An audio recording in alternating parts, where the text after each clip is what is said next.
श्रोते हो नमस्ते. आपल्या सर्वांना शुभ दिवस.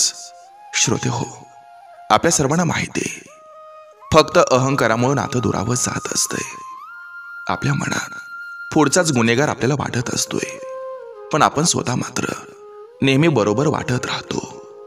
श्रोते हो, स्वतःच्या चुकीला टाळत पुढच्याला दोषी ठरवून मुक्त होणं हे नेहमी सोपं वाटतं. पण श्रोते हो, दुरावलेलं नातं जपणं हे महत्वाचं वाटतच नाही.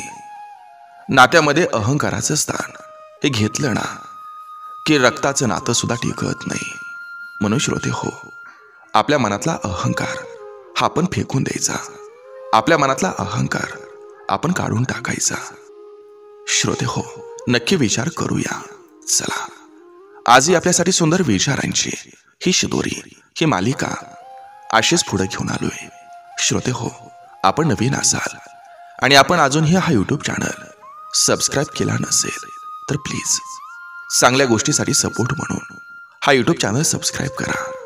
हे सुंदर सुंदर विचार आपल्या नातेवाईकापर्यंत, आपल्या मित्रपरिवारापर्यंत आवर्जून शेअर करून पोचवा. लाईक आणि कॉमेंटच्या माध्यमातून हे विचार आपल्याला कसे वाटतात ते आवर्जून कळवत चला.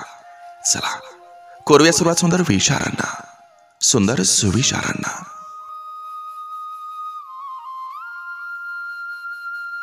ज्या माणसाला मन मोकळेपणानं कधी कोणाशी बोलता येत नाही, तोच माणूस नंतर चिडचिडा स्वभावाचा होतो. असं म्हटलं जातं की शेवटी सर्व काही ठीक होतं, परंतु शेवटी सर्व काही ठीक होण्यापेक्षा वेळेत चांगलं होणं हे जास्त महत्वाचं असतं. आयुष्यातल्या दोन भयानक वस्तू, एक म्हणजे पैसा आणि दुसरी म्हणजे बायको. जवळ असले तरी त्रास आणि नसले तरी त्रास. जावई लय पैकवाला भेटला. बाप साऱ्या जगाला सांगत होता.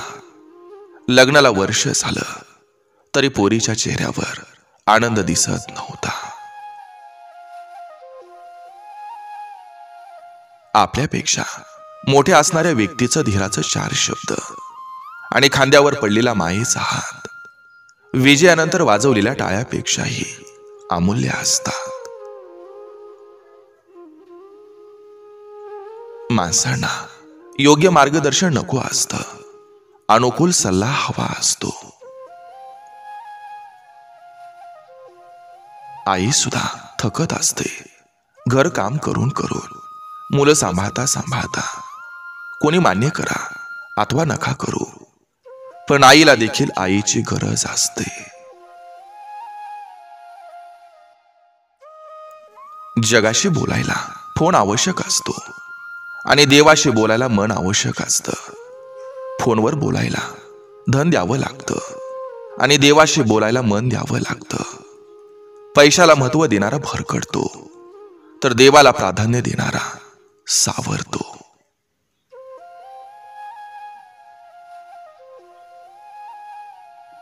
आयुष्याचं पुस्तक कितीही जुनं झालं तरी आठवणींची पानं तशीच राहतात. निवडायचं असेल तर स्वभावाला निवडा, सौंदर्य तर कायम वयाच्या गुलामगिरीत असतं. आईला नाराज करणं ही माणसानं केलेली चूक असते. माझा मुलगा सदैव आनंदी राहावा एवढीच आईची भूक असते. ज्याचं भेटणं हे नशिबात लिहिलेलं असतं, परमेश्वर त्याची कोणत्या ना कोणत्या रूपात भेट घडवून आणतोच. घरातल्या लक्ष्मीला कायम खुश ठेवा, तेव्हाच देवाऱ्यातील लक्ष्मी कायम खुश राहील.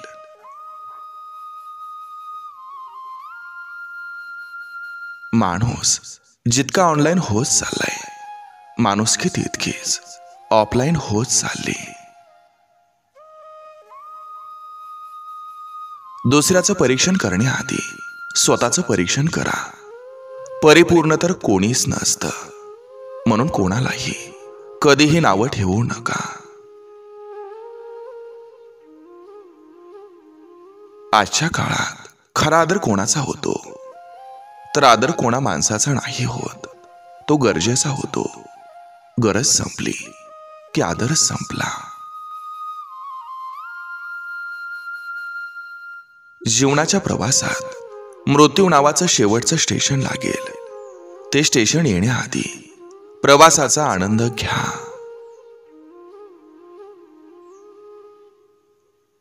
काहीही चूक नसताना ज्या जखमा मिळतात त्या सर्वात जास्त त्रासदायक असतात.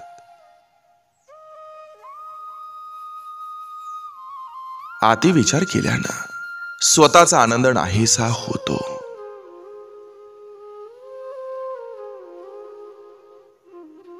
स्वतःच्या पायावर उभं राहणं हा एकमेव बदला असतो सर्व अपमानांचा.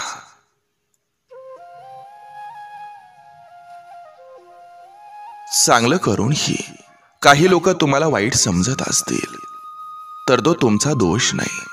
कदाचित तुम्हाला ओळखण्या इतपत त्यांची पात्रता नसेल.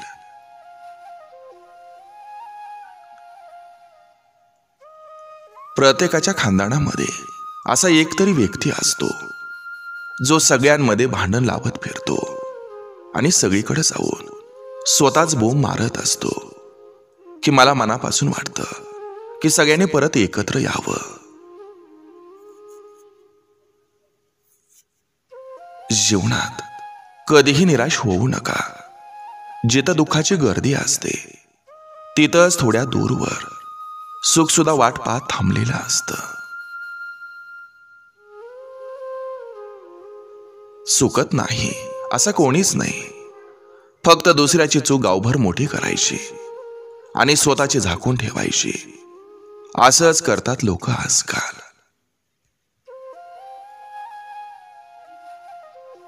कर्म चांगलं ठेवा, शेवट नक्कीच चांगला होईल. समोरच्याला दुःख होईल असं काही बोलू नका, कारण आग जरी शांत झालेली असली तरी निखारा खूप काळ धगधगत असतो.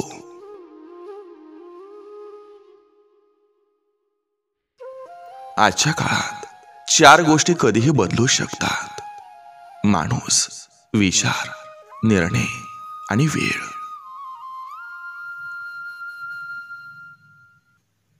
नशीब परीक्षा घेत असेल तर घेऊ द्या. आपणही त्यास उत्तर देण्याची तयारी ठेवायची, कारण परीक्षा टाळण्यापेक्षा त्यास सामोरं जाणं हे केव्हाही योग्य असतं.